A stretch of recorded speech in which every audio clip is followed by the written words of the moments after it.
மாநில அரசாங்கத்திற்கு கூட ஒவ்வொரு உரிமைகளா எடுக்கக்கூடிய வேலை இருக்கலாம். இப்ப இந்த கருத்து கேட்பு கூட்டத்தை பொறுத்த வரைக்கும் டிஸ்ட்ரிக்ட் கலெக்டர் தான் நடத்துவார். அவரோட தலைமையில தான் நடக்கணும். அது ஒருங்கிணைக்கின்ற வேலை வந்து மாசு கட்டுப்பாட்டு வாரியம் செய்யணும். யாரு ப்ராஜெக்ட் ப்ரொபோனன்ட்டோ அவர் வந்து இந்த பத்தின விஷயங்கள மக்கள்ட்ட சொல்லுவாரு. மக்கள்ட்ட அவங்களுடைய சந்தேகங்கள் கேட்கணும். அதெல்லாம் கேட்டறிந்து மக்கள் எல்லாம் ஏற்றுக்கொண்டதுக்கு பின்பாக தான் அந்த திட்டத்தை நடைமுறைப்படுத்த வேண்டும். அப்போ மாநில அரசாங்கத்துக்கு இதுல ஒரு ஒரு பங்கு இருக்கு. மக்களுக்கு ஒரு பங்கு இருக்கு.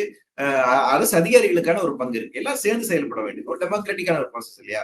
அப்ப அது மீறப்படுகின்றது. சோ அது மீறப்படுகின்றது அந்த வகையில முதலமைச்சருடைய கடிதம் அப்படி ஒரு முக்கியமான விஷயமா பார்க்கிறோம். 2வது கூடுதலாக 2014ஆம் ஆண்டு பாரதிய ஜனதா கட்சி பொறுப்பேற்றதுக்கு பின்பாக சுற்றுச்சூழல் சார்ந்திருக்கக்கூடிய எல்லா சட்டத்தையும் அவங்க டைரக்ட் பண்ணிட்டே வராங்க.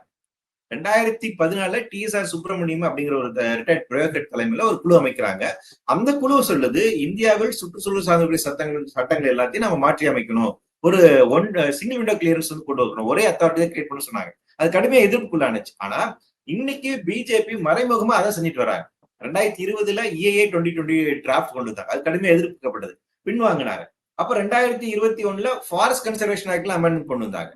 2022 மைன்ஸ் அண்ட் மினரல்ஸ் ஆக்ட்ல அமெண்ட்மெண்ட் கொண்டு வந்தாங்க. 2023 ஏர் ஆக்ட் அண்ட் வாட்டர் ஆக்ட்ல திருத்தங்கள் கொண்டு வந்தாங்க. 2024 பயாலஜிக்கல் டைவர்சிட்டி ஆக்ட்ல அமெண்ட்மெண்ட் கொண்டு வந்தாங்க. இப்படி எல்லாம் கொண்டு வந்து மாநில அரசாங்கத்துடைய உரிமை எடுப்பது, மக்களுடைய உரிமைகள் எடுப்பது, குறிப்பாக பழங்குடிகளுடைய உரிமைகளை வந்துட்டு எடுப்பது, இது எல்லாத்தையும் எடுத்து இன்னைக்கு என்னன்னா கார்பரேட்டுக்கு சாதகமாக இருக்கக்கூடிய சுற்றுச்சூழல் சார்ந்து இருக்கக்கூடிய சட்டங்களை உருவாக்கிட்டு வராங்க. சோ அடிப்படையான ஒரு பிரச்சனை. சோ அந்த வகையில எல்லா அரசியல் கட்சிகளும் எல்லா அரசுகளும் இது எதிர்க்க வேண்டிய ஒரு ஜனநாயக அமைப்புகள் எதிர்க்க வேண்டிய ஒரு தேவை இருக்கு. சோ அந்த வகையில தமிழகத்தினுடைய அரசனுடைய இந்த ஒரு முன்னெடுப்பு அப்படிங்கிறது ரொம்ப வரவேற்கக்கூடிய ஒரு விஷயமாக பார்க்கிறேன்.